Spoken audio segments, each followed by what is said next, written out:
รมีโครงโบกโครงได้ก็ออกเลยนะครับเป็นระบบสุขภาพมาตรฐานเดียวนะคะก่อนภาพก่อนเป็นต้น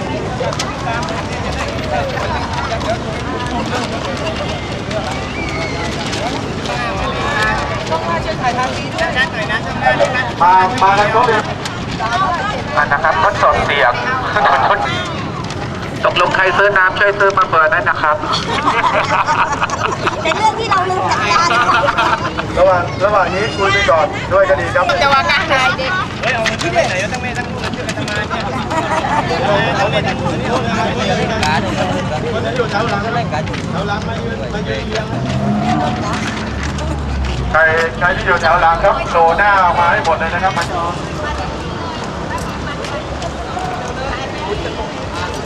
ตัวแดง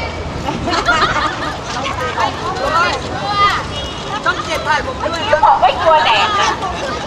บอกไม่กลัวตบมือให้เพื่อนๆวงการละไมตบมือให้เยาวชนละไมแล้วต้องกลับบ้านแจกเอกสารเพิ่มเติมนะครับแล้วเรียนเชิญเลยครับอาจารย์จะไปทางไหนก่อนเป็นการส่งสัญญาณชัดเจนว่าธุรกิจการแพทย์พาณิชย์และการเมืองได้จับมือกันเตรียมเปลี่ยนตัวเลขาธิการสปสช.มีมติชัดเจนไม่ให้ภาคการเมืองและธุรกิจยึดครองระบบที่ประชาชนเป็นเจ้าของและยอมไม่ได้ต่อไปที่จะให้ระบบหลักประกันสุขภาพที่เครือข่ายภาคประชาชนได้ร่วมกันผลักดันกับเครือข่ายนักวิชาการและเครือข่ายแพทย์ที่เข้าใจสาระสำคัญ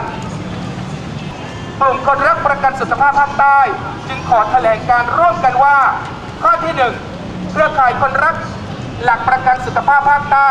จะร่วมกับเครือข่ายกลุ่มคนรักประกันสุขภาพทั่วประเทศติดตามการคัดสรร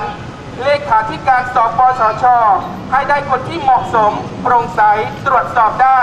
โดยจะให้ผู้ได้รับการสรรหาแสดงวิสัยทัศน์ผ่านสื่อสาธารณะและการเลือกของคณะกรรมการหลักประกันต้องมีการถ่ายทอดสดให้ประชาชน 48 ล้านคน หรือที่ผู้ที่สนใจได้รับชม ข้อที่ 2 ทางเครือข่ายจะติดตามตรวจสอบคณะกรรมการหลักประกันสุขภาพแห่งชาติและคณะกรรมการควบคุมคุณภาพของสปสช.ในประเด็นอุดมการณ์คุณสมบัติและผลประโยชน์ทับซ้อนเพื่อรายงานต่อสาธารณะเป็นระยะ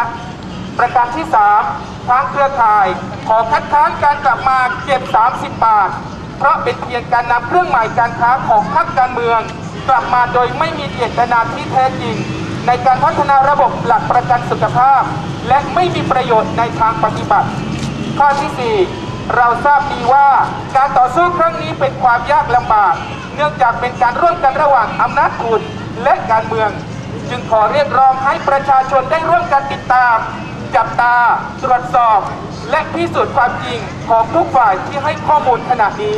ต่อจากนี้เครือข่ายคนรักหลักประกันสุขภาพจะเคลื่อนไหวใหญ่ร่วมกันกับเครือข่ายทั่วประเทศต่อไปโดยเครือข่ายคนรักหลักประกันสุขภาพภาคใต้